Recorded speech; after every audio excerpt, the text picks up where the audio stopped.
There is an address in Long Island, New York, that everyone knows. Even if you have never been to America, even if you do not like horror movies, you know this house. It stands at 112 Ocean Avenue. It has distinctive quarter-moon windows that look like eyes watching the street. It is a beautiful house. It has a boathouse, a swimming pool, and plenty of space for a large family. It was supposed to be the American dream. Instead, it became the American nightmare. Most people think they know the story of Amityville. You think it is about green slime oozing from the walls. You think it is about walls bleeding and voices screaming, "Get out." You think that because you saw the movies. But the movies are just entertainment. The true story is much darker, much sadder, and much more confusing. To understand why this house is the most famous haunted location in the world, we cannot start with the ghosts. We have to start with the blood. Because before the Lutz family ever moved in, before the flies, and before the Red Room, a very real, very human evil walked through those halls. This is the true story of the Amityville Horror. The date is November 13th, 1974. It is 3:15 in the morning. The village of Amityville is silent. Inside the large Dutch colonial house at 112 Ocean Avenue, the DeFeo family is asleep. Ronald DeFeo Sr., his wife Louise, and their 4 children, Don, Allison, Mark, and John Matthew. Moving through the darkness is the eldest son, 23-year-old Ronald DeFeo Jr., known as Butch. He is holding a .35 caliber Marlin leaf-action rifle. He enters his parents' bedroom first. He fires 2 shots into his father, then 2 shots into his mother. Then he moves to the siblings' rooms. He walks into the room shared by his 2 younger brothers. He shoots them both, 1 shot each. Finally, he goes to the room shared by his sisters. He shoots them both. In less than 15 minutes, 6 people are dead.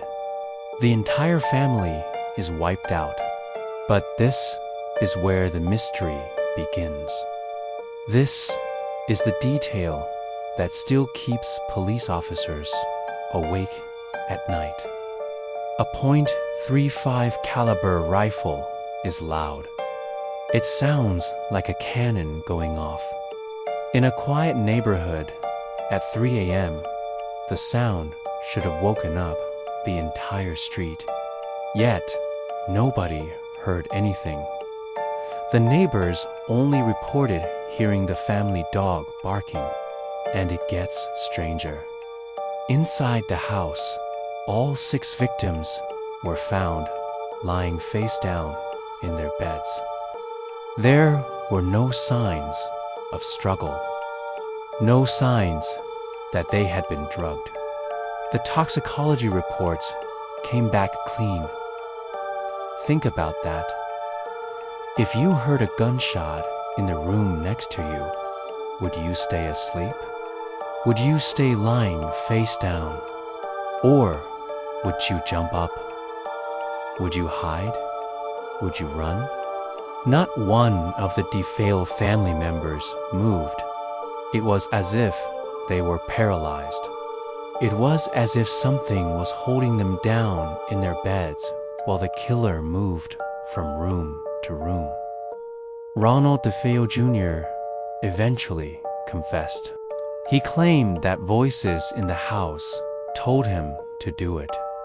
He said that once he started, he couldn't stop. He said the family had to die. He was sentenced to 6 concurrent sentences of 25 years to life. The case was closed. The house was empty. But a house like that does not stay empty for long. It was put on the market for a surprisingly low price. $80,000 for a waterfront property with a boathouse and a heated garage. That was a steal. 13 months later, in December 1975, George and Kathy Lutz bought the house.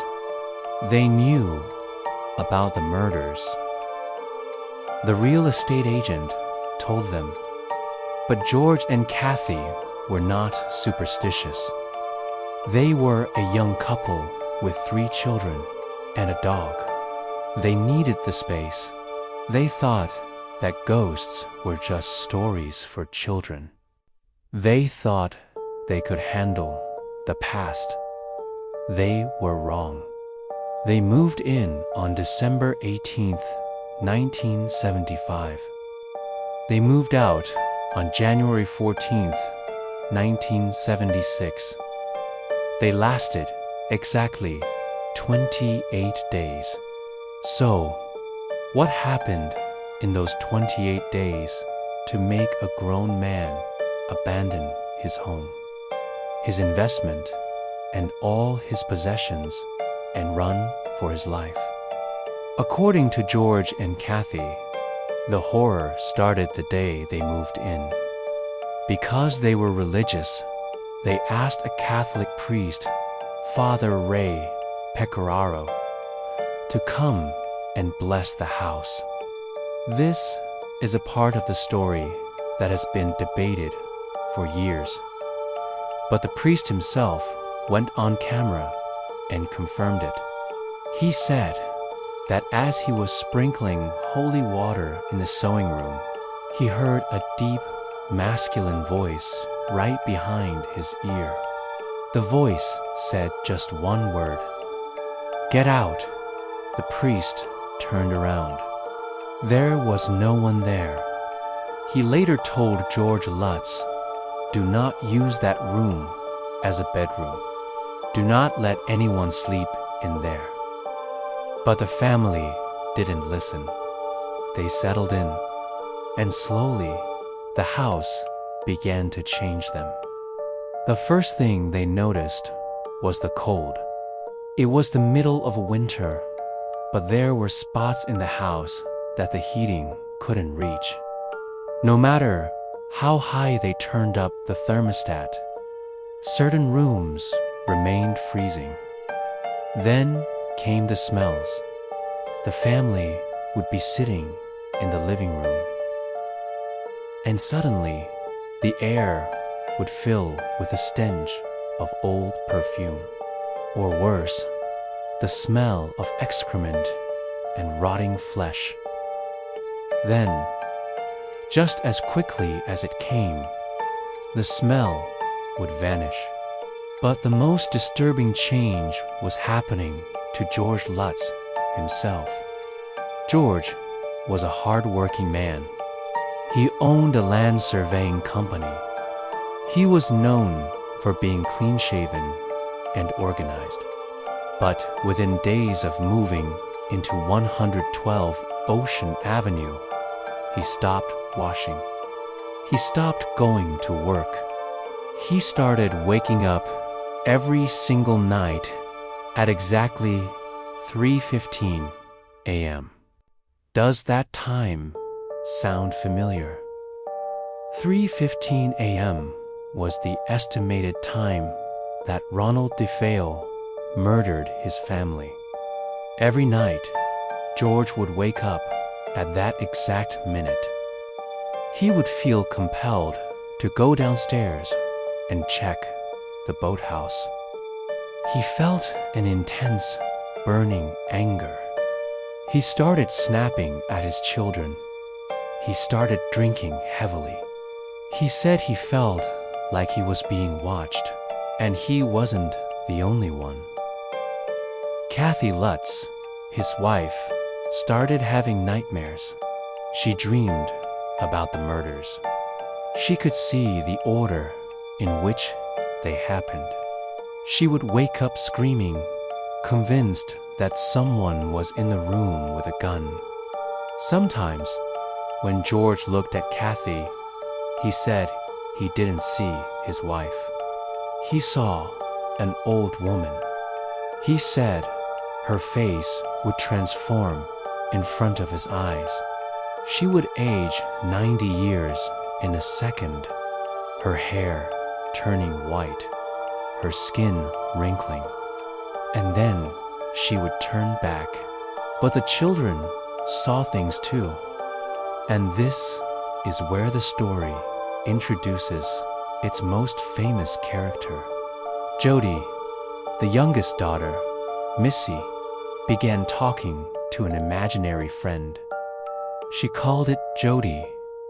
When George and Kathy asked her who Jody was, Missy said, "Jody is a pig, but she walks on 2 legs." George and Kathy thought it was just a child's imagination, until one night, George was coming back into the house from the garden. He looked up at the window of Missy's bedroom, and there, staring back at him through the glass, were 2 glowing red eyes. They weren't human eyes, they were animal eyes. He ran upstairs to the room. Missy was asleep in her bed, but the rocking chair in the corner was rocking back and forth, all by itself. The activity escalated. It wasn't just sounds anymore. It was physical. One night, Kathy was in the kitchen. She felt arms wrap around her waist, but there was no one there. She felt a physical touch, solid and heavy, embracing her. Another night, George woke up to see Kathy hovering above the bed. She was levitating about a foot off the mattress. He tried to pull her down, but she drifted away from him. When she finally woke up, she had no memory of it. And then there were the flies. It was the dead of winter in New York. There should not be any insects. Yet, the sewing room, the room the priest warned them about, was swarming with hundreds of houseflies. George would kill them all, vacuum them up, and seal the window. The next day, hundreds more would be there. They only gathered in that one room. The Lutz family was breaking down. They were exhausted. They were terrified. They were fighting with each other. The house was tearing them apart, just like it had torn apart the DeFeo family before them. But the breaking point came when they found the red room. While moving some shelving in the basement, George discovered a hidden space behind a wall. It wasn't on the blueprints. It was a small, erratic room painted entirely red. It smelled of blood and damp earth. The family dog, Harry, refused to go near it. The dog would cower and whimper if he was dragged towards the basement. George claimed this room was the heart of the evil. He felt that whatever was in the house, it came from there. The final night, the night they fled, is shrouded in mystery. The Lutzes never fully explained exactly what happened on that last night. They said it was too traumatic to discuss. George only said that things became chaotic. Doors were slamming open and shut all over the house at the same time. The beds were sliding across the floor. The children were screaming. They felt like the house was physically pushing them out. And then there's the son, Christopher Lutz. He was just a child when it happened. He is an adult now. He has distanced himself from the books and the movies. He says the book exaggerated things.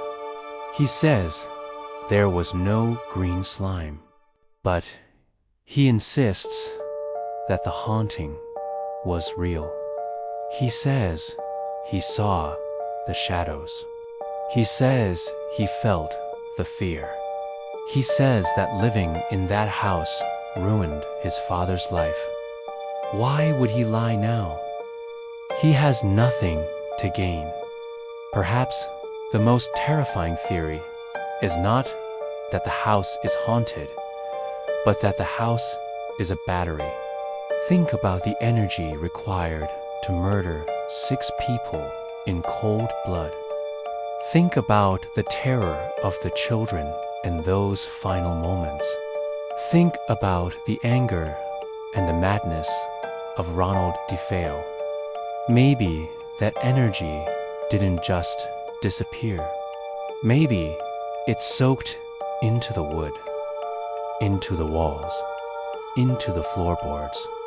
Maybe the house isn't haunted by a ghost.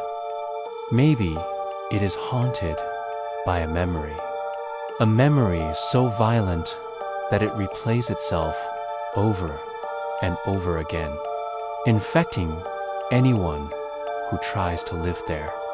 Or maybe, just maybe, the evil that drove Ronald DeFeo to kill his family was waiting for George Lutz.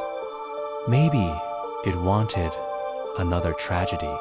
Maybe it wanted another father to pick up a gun. But George Lutz didn't pick up a gun. He picked up his keys and he ran. Today, the house at 112 Ocean Avenue still stands. The address has been changed to stop tourists from finding it. The famous eye-shaped windows have been replaced with square ones. It has been renovated and repainted. Families have lived there since the Lutzes. Children have grown up there. They say it is a lovely home. They say it is peaceful. But every time the house goes up for sale, the story comes back. The question remains, why did the DeFeo family not wake up? Why did they lie face down while their family was executed? What did the priest really see in the sewing room? We will likely never know the full truth. The Amityville Horror sits right on the line between fact and fiction, between mental illness and demonic possession. But there is one thing we can all agree on. If you are ever in Long Island and you find yourself walking down a quiet street near the water and you see a large Dutch colonial house, don't stop. Don't look in the windows. And whatever you do, don't go inside, because some houses have secrets, and some houses do not like to be disturbed. Thank you for watching this deep dive into the Amityville Horror. If you believe the Lutzes were telling the truth, or if you think it was the greatest hoax in history, let me know in the comments below. Stay safe, and I will see you in the next video.